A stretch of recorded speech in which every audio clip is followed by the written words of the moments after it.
Hasta el momento lo que hemos estado viendo han sido temas de conceptos teóricos respecto a la demanda y oferta de transporte. Hemos visto cómo la demanda se deriva de la demanda de bienes y servicios, ¿verdad? Depende del sistema de actividades.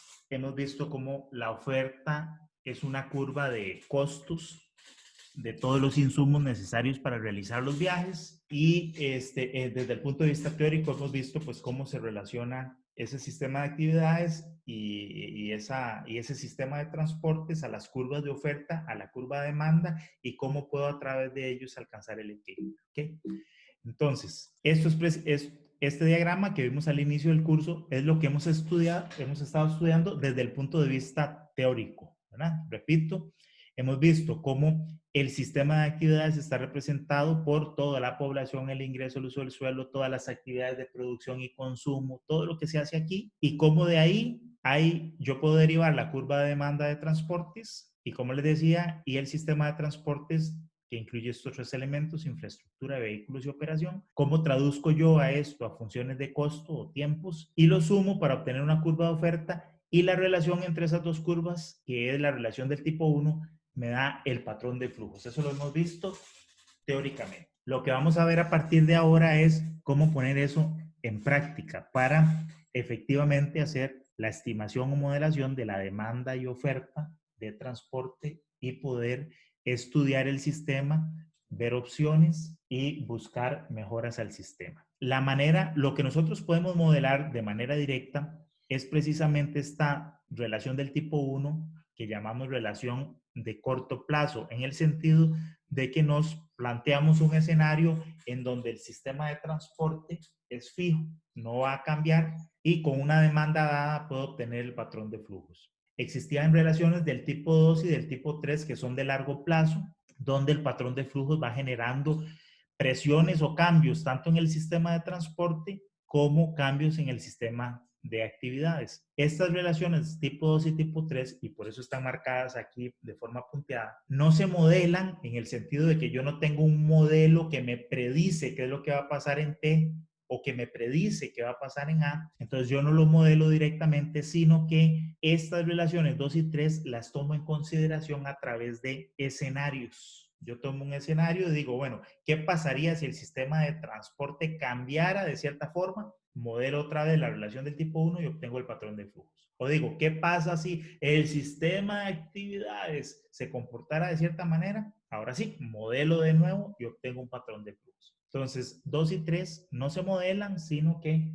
se plantean a través de escenarios. Vamos a limitar entonces nuestra modelación, tratar de modelar la demanda, modelar el sistema de transportes y obtener un patrón de flujo, modelar eso. Vamos a verlo en tres niveles. Vamos a ir desde lo más sencillo hasta lo más complejo. Lo más sencillo que vamos a estudiar hoy sería la proyección de datos de tráfico a través de las series históricas de el TPDA, o lo que es lo mismo, el tránsito promedio diario anual. Tránsito promedio diario. Que básicamente son datos históricos de la cantidad del flujo vehicular o de los vehículos que utilizan las carreteras, los cuales se registran año con año. Cada uno de esos valores de tránsito que yo mido en las carreteras no es otra cosa más que un valor del patrón de flujos que efectivamente ocurrió en un determinado año y en otro a lo largo del tiempo. Con estas técnicas de las series históricas del TPD, nosotros no vamos a hacer modelación. Es decir, yo sé que estos datos de tránsito son el resultado del equilibrio entre la oferta y la demanda y que se vieron reflejados en un determinado tráfico. Pero yo voy a estudiar únicamente el comportamiento directo del patrón de flujos, es decir, estudio cómo se ha comportado a lo largo del tiempo esos datos de tráfico para determinar qué crecimiento tiene, cuánto crece anualmente, si un 3%, un 5%, un 2% o un 1%, y utilizar ese mismo crecimiento para proyectar ese tráfico a futuro, pero sin modelar el sistema de actividades y sin modelar el sistema de transporte, con el supuesto implícito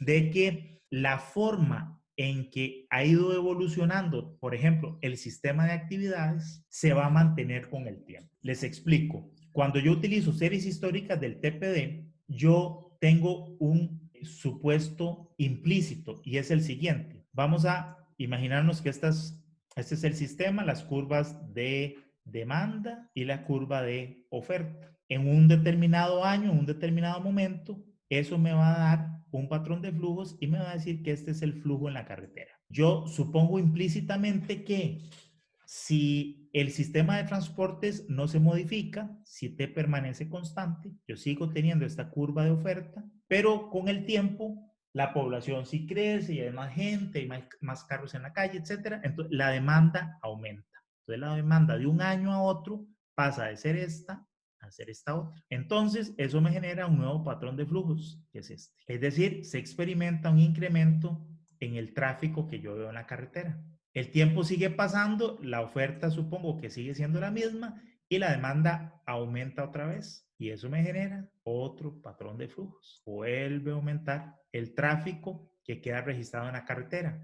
Sigue aumentando la demanda, vuelve a generar otro patrón de flujos y el tráfico sigue creciendo. Entonces, yo voy obteniendo un registro histórico de estos valores, de cómo va creciendo el tráfico en la vía.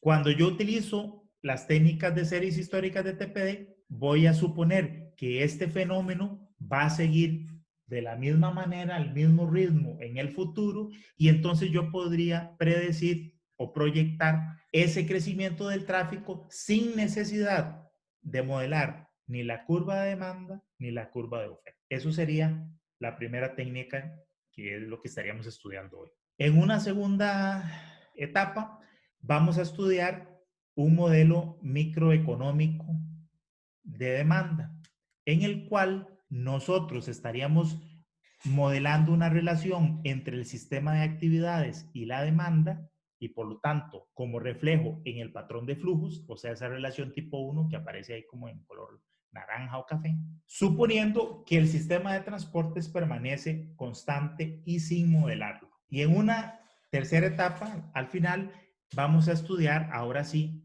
un modelo de transporte, de demanda y oferta de transporte, que se conoce como el modelo de 4 etapas, en el cual ahí sí modelo por un lado el sistema de actividades, o sea, la demanda, y a través de redes de carreteras y de transportes, modelo el sistema T para poder manipular ambos y poder encontrar el patrón de flujos. Vamos a ver las 3 etapas. Por el momento, por el día de hoy, vamos a estudiar las series históricas de TPD. Pasamos ahora sí a los modelos de proyección de flujos. Bien, entonces les decía, no vamos a modelar ni el sistema A ni el sistema T, no vamos a hacer ninguna modelación ni de oferta-demanda, sino que vemos directamente el patrón de flujos. ¿Qué son las series históricas o qué es el tránsito promedio diario? Probablemente ustedes habrán visto en algún momento en carretera unas mangueritas o unos tubitos como los que aparecen en esta imagen, ¿verdad? Que se colocan ahí en la carretera y esos tubitos están conectados. Aquí no, tal vez no lo ven muy bien, pero existe una maquinita que es esta que está acá, ¿verdad? Que puede estar ahí simplemente a la vista o puede estar metida dentro de una caja un poquito escondida, que es un contador de tráfico. Estas mangueras pueden funcionar con resistencia eléctrica o simplemente son tubos vacíos, huecos, que cuando pasa un camión o un vehículo por encima de ellos generan una burbuja de aire que la tira hacia las máquinas y en esta maquinita se registra ya sea ese cambio de resistencia en el cable o la burbuja de aire y de esa manera logra detectar el paso de un vehículo. Además, también puede registrar no solamente el conteo de cuántas veces es majada la manguera, sino que teniendo conocida la distancia que hay entre las mangueras, normalmente se ponen a 1 metro de separación, pueden registrar la velocidad de circulación y también pueden hacer la clasificación de los vehículos. Esos datos se registran en ese equipo que manualmente luego se recogen para leerlos o pueden estar conectados también de forma remota a una estación que va registrando toda esa información. Pueden ser equipos de ese tipo o pueden ser también equipos más sofisticados como los que aparecen en la fotografía de abajo a la izquierda, que se ponen en carretera y pueden ser sensores láser o sensores de ondas de movimiento que también detectan los vehículos y van haciendo el conteo. También puede ser simplemente una cámara de video, la cual después a través de un software procesa las imágenes, detecta los vehículos en movimiento y los va contabilizando. En la imagen de la izquierda, perdón, de la derecha abajo, estos también son otro tipo de sensores, esos como cuadritos que se ven ahí dibujados en medio de los carriles, son cables eléctricos que están metidos dentro del pavimento, que generan un campo magnético, el cual se distorsiona cuando un vehículo pasa encima de él. Eso también permite identificar y contabilizar los vehículos y se va registrando los datos. Finalmente, cualquiera de estas tecnologías que se utilice, lo que hace es ir registrando cada uno de los vehículos que pasa por una carretera en un sentido de circulación y en el otro durante cada momento, durante todas las horas del día, de todos los días del año, de todos los meses, los 365 días del año. Esa contabilización de vehículos de todo el año luego se divide entre 365, si es que se logró contar todos los días y todas las horas, y eso me da la cantidad de vehículos que en promedio circulan o pasan por esa carretera en ambos sentidos de circulación, el total. Y eso se conoce como tránsito promedio diario anual, porque fue calculado con los datos de todo un año. El tránsito promedio diario también se puede calcular solamente para el tránsito promedio diario de un mes, utilizando los datos, la base de datos de un mes en particular. Y entonces yo puedo tener el tránsito promedio diario de un día de enero, de febrero, etc. Y así también ir viendo cómo varía la demanda a lo largo del año. También puede calcularse para una semana en particular, utilizando los datos nada más, los siete datos de esa semana. Y eso sería el tránsito promedio semanal. Y así según la base de datos, la magnitud de los días o del tiempo que yo haya contabilizado. En el país existe varios equipos de estos permanentes y otros que se van moviendo en distintos puntos de la red. Y ese registro lo lleva la Dirección de Planificación Sectorial del MOP. Esta otra imagen que ven ustedes aquí es de la página web, el sitio web del MOP de planificación sectorial, al que uno puede ingresar y efectivamente ellos tienen anuarios que publican al inicio de cada año con los datos del tránsito de toda la red vial nacional, de los puntos que son medidos, pero también de forma individual uno puede ingresar a la página y buscar cuál ruta nacional es la que necesita. Te aparecen aquí todas las secciones, o si la conoce, busca la sección de carretera y la estación, o le das clic aquí y te aparecen los datos del tránsito promedio anual de ese tramo de vía. Este es un ejemplo de la estación 166 sobre la ruta 2, donde se registra, como ven, prácticamente todos los años. Hay años en donde por algún problema, alguna circunstancia, no se hicieron las mediciones, pero van teniendo un registro del tránsito promedio diario anual de la carretera y también separado. Bueno, y esos son los porcentajes de cómo se distribuye ese tráfico según los distintos tipos de vehículos, livianos, carga liviana, buses, camiones de 2, 3, 4 y 5 o más ejes. Esta información está disponible y uno puede ingresar y descargarla. A nosotros nos va a interesar, para efectos de lo que vamos a ver hoy, estas dos columnas que son el registro del año y del tránsito de la carretera. Entonces está, por ejemplo, esta sección de la ruta 2 en el año 2019 registraba 5,725 vehículos diarios. Esta puede ser la imagen más importante de la clase de hoy. Y quiero que esto quede claro, lo voy a decir subrayado con negrita en rojo y a todo color. Cuando nosotros utilizamos series históricas para hacer proyecciones del tránsito, como les digo, en negrita, subrayado, en rojo, con todos los colores y todas las luces, las proyecciones siempre, siempre, siempre, siempre se hacen con esta fórmula. siempre, siempre. No se hacen de otra manera. ¿Okay? Si se hace de otra manera, está mal. ¿Okay?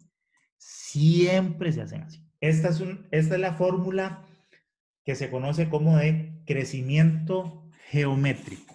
El crecimiento geométrico es el que usan los bancos para calcular lo que uno paga de intereses en un préstamo o lo que uno gana cuando uno mete plata en el banco, en una cuenta de ahorros o en una cuenta de largo plazo, en un bono o lo que sea. Y le dicen a usted, mire señora, a usted le vamos a pagar una tasa de interés de el 3% o el 8% anual. Esa tasa de interés, en nuestro caso, es básicamente un porcentaje de crecimiento anual que en esta fórmula está representado con la letra R. En esta fórmula se está llamando YF la demanda futura o el TPD futuro en un determinado año y YP la demanda presente o el TPD a partir del cual yo voy a hacer la proyección. Normalmente sería el TPD del último año registrado o de una estimación del tránsito diario que yo haga con base en un conteo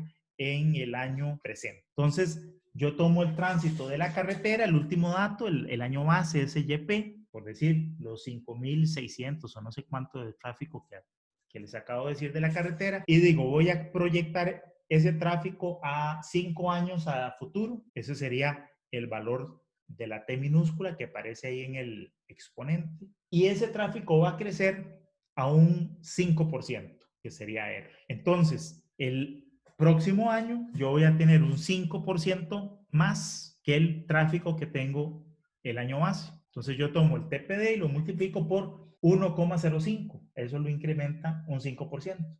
Al año que sigue lo multiplico otra vez por 1,05 para crecerlo ahora un 5% del total de ese segundo año. Y al año siguiente lo vuelvo a multiplicar por 1,05, etcétera. La cantidad de años a futuro que yo vaya a crecer el tráfico. Entonces, para crecer los 5 años, yo estaría multiplicando por 1,05 5 veces, o sea, elevado a la 5. Entonces, siempre que yo tenga una tasa de crecimiento definida para un determinado periodo de crecimiento a futuro, utilizo esta fórmula. El TP de base por 1 más R, que es la tasa de crecimiento, elevado a la T años a futuro que voy a crecer el tráfico. Que voy a hacer una proyección a 10 años y los primeros 5 años lo voy a crecer al 6% y los últimos 5 años los voy a crecer al 2. Bueno, pues entonces cojo el dato base, lo multiplico por 1,06 elevado a la 5 y luego eso por 1,02 elevado a la 5 para los otros 5 años. Ahora lo que vamos a ver de aquí en adelante va a ser cómo encontrar esa tasa de crecimiento R. Vamos a ver dos metodologías para obtener esa tasa de crecimiento. Uno es suponer que la tendencia de crecimiento es exponencial, de tal manera que el TPDA del año T es igual a la exponencial de R por T más B. Tiene esta forma, crece de forma exponencial, donde este valor R va a corresponder directamente a la tasa de crecimiento que yo utilizo con esta otra ecuación para proyectar el tráfico. De la tabla de datos que vimos anteriormente, yo tengo, como vieron, una columna del año, que ese sería la variable T, y la columna del TPDA de cada uno de esos años. Estas dos columnas son estas dos variables, el TPD y el año T. Entonces lo que tengo que hacer es hacer una regresión lineal para obtener los parámetros R y B, para lo cual a esa expresión, si yo le aplico el logaritmo natural, una transformación logarítmica, me queda el logaritmo del TPD. Bueno, aquí dice X, pero ahí me equivoqué escribiendo, es una T en realidad esto. ¿Okay? El logaritmo elimina aquí el exponencial y me queda RT más B. Y esta, en definitiva, esta expresión es una línea recta donde el logaritmo del TPD sería mi variable Y y el año sería mi variable X. Y simplemente calibro esta expresión. Entonces, de la tabla de datos original, tengo la columna del año, tengo la columna de TPD, agrego una columna que sería el logaritmo del TPD y hago una regresión lineal simple entre el año y el logaritmo del TPD. Entonces, este es otro ejemplo, este también es de la ruta 2, es una sección distinta. Ah, bueno, de hecho esta es la del peaje de Tres Ríos, es un aforo justo ahí en donde está la caseta de peaje y tengo también registros hasta el año 2019. Entonces, ¿qué necesito? Necesito calcular el logaritmo natural del TPD. Calculo aquí logaritmo natural de esto para todos los años. Y ahora podemos ver esto tal vez gráficamente. Este sería el registro histórico del tránsito. Aquí tienen los años, aquí tienen el TPD. Y cada uno de estos puntitos y ese comportamiento de crecimiento correspondería a un patrón de flujos, ¿verdad? Lo que había dibujado yo antes, ¿verdad? Tenemos una curva, una oferta de la carretera, la demanda año con año ha ido creciendo y cada vez que crece obtengo un patrón de flujos con un valor distinto del tráfico en la vía y cada uno de estos valores son estos datos de TPD que se ven aquí reflejados cómo van a ir, cómo han ido creciendo. Ahora lo que queremos es determinar cómo obtener una tasa uniforme de crecimiento para estos datos. Entonces, como vimos, ahora tengo que hacer la regresión lineal entre estos datos del año y no directamente con el TPD, sino con el logaritmo natural, ¿verdad? Entonces, yo podría cambiar ese gráfico a este, en donde ya lo tengo en una base logarítmica y hago la regresión lineal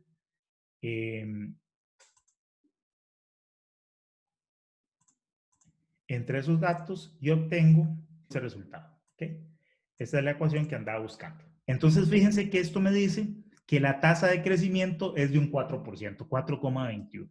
Entonces, teniendo esa tasa de crecimiento y utilizando, vamos a utilizar en este caso el último dato conocido, que es el año 2019, y supongamos que yo quiero proyectar esto a 5 años a futuro. Voy a proyectar el año 2024 y de acuerdo con la expresión que vimos, el TP del año 2024 sería este, que es el dato base, multiplicado por 1 más la tasa de crecimiento, que era 0, era un 4%, 4,21, elevado a la 5. Entonces, mi estimación del TPD para el año 2024 sería de 63.135 vehículos por día. Vamos a hacer esto año con año. Esto más 1. Y entonces aquí sería básicamente elevado a un año así. Vamos hasta 2050. Bueno, más o menos hasta estos serían los datos reales hasta acá, ¿verdad?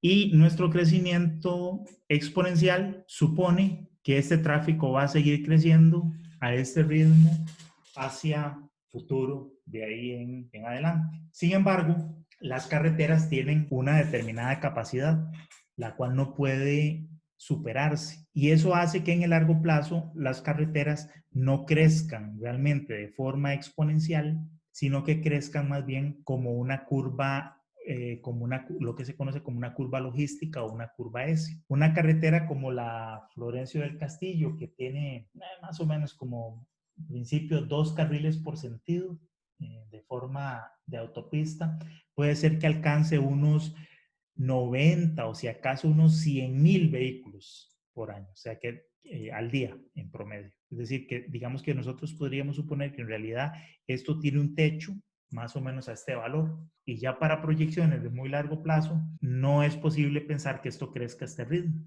sino más bien que esto hace una cosa como así. Empieza a crecer así, ¿no? Hace como una curva S, asíntota al valor máximo del tráfico. Y entonces necesitamos hacer para largo plazo unas estimaciones de tasas de crecimiento más moderadas que la que me proyecta la tasa exponencial. Esta técnica del crecimiento exponencial me puede servir a mí para proyectar, como vemos, tal vez unos 5 años, ¿verdad? Proyectar aquí un pedacito por aquí, hasta aquí. Pero ya años adelante necesito utilizar otra técnica. Para eso utilizamos la tendencia logística o curva S. Esta sería la otra tendencia de crecimiento, que es la curva logística. La expresión matemática tiene esta forma. Esto correspondería al techo máximo, al tránsito, o lo que se conoce como el tránsito promedio diario anual de saturación. Y abajo una expresión que tiene dos parámetros A y B. En este caso, A no es la tasa de crecimiento, ni tampoco B. Simplemente son parámetros del comportamiento de la curva. Ahora más adelante les voy a explicar cómo es que uno obtiene la tasa de crecimiento, que en este caso no es una tasa de crecimiento, digamos, fija, como en el caso exponencial, que en el ejemplo que hicimos nos daba 4% y era 4% siempre, todos los años, sino que en una curva S, como la curva se va acostando, la tasa de crecimiento es variable todos los años. Todos los años tengo una tasa de crecimiento distinta. Lo primero que tenemos que hacer, al igual que antes, es buscar la expresión para calibrar la curva. Entonces lo que hacemos es, a partir de la expresión original, acomodamos esto un poquito, pasamos este denominador para acá, esto para acá abajo, luego paso el 1 para el otro lado, y ahora sí, aplico logaritmo natural, y me queda que, en este caso, mi variable y va a ser todo este término, que es el logaritmo natural de el TPD de saturación entre el TPD de cada año menos 1, y siempre me queda el año como mi variable X, ¿verdad? Esto tiene forma lineal, igual que antes, y ahora lo que hago es entonces calibrar esta otra expresión. Pero vamos a suponer que para esta carretera el flujo de saturación es de 100,000 vehículos por día. Entonces, la conversión que tengo que hacer ahora es logaritmo natural de S entre el TPDA menos 1. Ese sería mi nuevo valor de Y. O sea, logaritmo natural de este valor entre el TPD menos 1. Y ahora calibro esa otra expresión. Y me queda este resultado. Entonces, fíjense que acá este es el valor de A, el primer parámetro, que es negativo, y este es positivo. Es negativo porque en el caso de la función exponencial o del crecimiento exponencial, este siempre es creciente, ¿verdad? Y la tasa es la misma, es constante, y es este valor de 0,421. En el caso de la curva S, la tasa de crecimiento empieza alta, igual que la exponencial, ¿verdad? La curva S tiene una forma así, empieza alta, y después, conforme el tránsito se va acercando al techo, al valor de saturación S, la tasa de crecimiento va año con año haciéndose más pequeña. En el límite a infinito, la tasa llega a ser 0, ¿verdad? Parte de un valor alto y luego va disminuyendo, disminuyendo, disminuyendo hasta que se va haciendo prácticamente 0. Es decir, la tasa disminuye. Por eso este valor es negativo, porque lo que representa no es la tasa, sino la velocidad a la que esa tasa disminuye. Entonces, por ejemplo, fíjense que aquí me da 0,007, pero por ejemplo, si en lugar de un flujo de saturación de 100,000 tuviera uno de 80,000, ve, aumentó un poquito levemente esa desaceleración, porque entonces la tasa ahorita desacelera más rápidamente. Si tuviera un techo de 200,000, la tasa a la que se disminuye el crecimiento es más baja, porque tiene un techo más alto, ¿verdad? Entonces, eso es lo que significa esa tasa de crecimiento. Vamos a dejar el 100,000 y entonces obtenemos esta expresión. Les decía antes que en el caso de la tendencia de crecimiento logístico, no podemos obtener directamente una tasa de crecimiento porque esta tasa es variable. Entonces, lo que nosotros tenemos que hacer es leer o calcular la forma que tiene la curva S, que es lo que voy a hacer aquí. Eso lo voy a llamar el TPD techito, que sería básicamente la forma que tiene la curva. Es decir, la curva tiene la forma flujo de saturación entre 1 más la exponencial de este parámetro A por el año más el parámetro B. Y entonces, con esto de acá, yo puedo dibujar la curva. Esta, fíjense que esta es la curva de crecimiento logística, ¿verdad? Que empieza a crecer y luego se va acostando conforme se va acercando a este valor de 100,000. Voy a agregarle aquí también cómo se acomodan los datos reales. Entonces, fíjense que esta también, pues evidentemente se acomoda en medio de los puntos, pero a diferencia de la curva exponencial, que era creciente, vamos a agregarla aquí para que se vea la diferencia también. Lo que les quiero mostrar es la diferencia entre esa tendencia exponencial que va a seguir creciendo sin tener ningún límite, el tránsito, lo cual nos puede hacer una proyección o una estimación de la demanda bastante apropiada o buena y que va a estar del lado de la seguridad porque vamos a tener un TPD alto, pero que más allá de unos 5 años, esa tasa de crecimiento ya no se va a seguir experimentando y es más apropiado continuar o más bien hacer una estimación con una curva logística. Ahora, lo que les quiero mostrar es cómo encuentro yo las tasas de crecimiento a partir de la curva logística. Para eso necesito dibujar la curva, que sería hacer el cálculo de esta columna, que ya la vimos antes, simplemente fue utilizar los parámetros que encontramos en la regresión y calcularlo para los distintos años que necesito. Y después lo que hago es utilizar la expresión que teníamos, ¿se acuerdan? Para hacer la proyección, que era el tránsito futuro es igual al tránsito actual por 1 más R a la N. Pues yo lo que hago es coger esa ecuación y despejar el parámetro R. Vamos a partir de esta expresión, el crecimiento logístico, en el cual el dato futuro es igual al dato actual por 1 más la tasa de crecimiento elevado a la T. Si yo despejo la tasa de crecimiento de esta ecuación, me queda lo siguiente. Paso esto aquí a dividir, luego saco la raíz de orden T y le resto 1. Entonces R es igual a la raíz de orden T del TPD futuro entre el TPD actual y a todo eso le resto 1. Entonces yo lo que hago es que leyendo los datos de la curva logística entre el par de años, el inicial y el futuro, calculo una tasa de crecimiento equivalente con esta fórmula. Estos son los datos que nosotros calculamos, o esa es la curva logística. Entonces supongamos que ahora yo quiero proyectar del año 2019 al año 2024, estos 5 años. Y después del año 2024, otros 5 años más al año 2029. Bueno, les decía entonces que aplicando esa fórmula que vimos, yo podría leer utilizando estos dos datos, el del año 2019 y el del año 2024, obtener cuál es la tasa de crecimiento de aquí a aquí. Entonces, para crecer al año 2024, mi tasa de crecimiento sería este dato futuro entre el dato base, aquí son 5 años, entonces sería raíz quinta menos 1.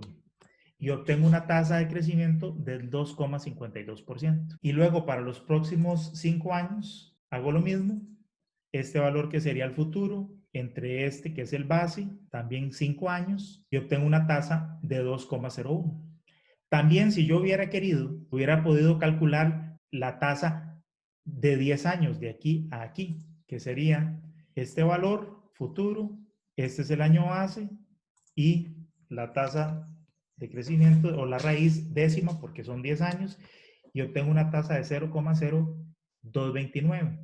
Entonces la proyección del año 2019 al año 2024, recuerden, siempre lo hago utilizando la tasa de crecimiento geométrico, entonces sería este TPD multiplicado por 1 más esta tasa elevado a la 5. Y esta sería la estimación del TPD del año 2024 utilizando crecimiento geométrico. Y después, a partir de este valor, los próximos 5 años crecen a esta tasa. Y este sería el TPD estimado para el año 2029.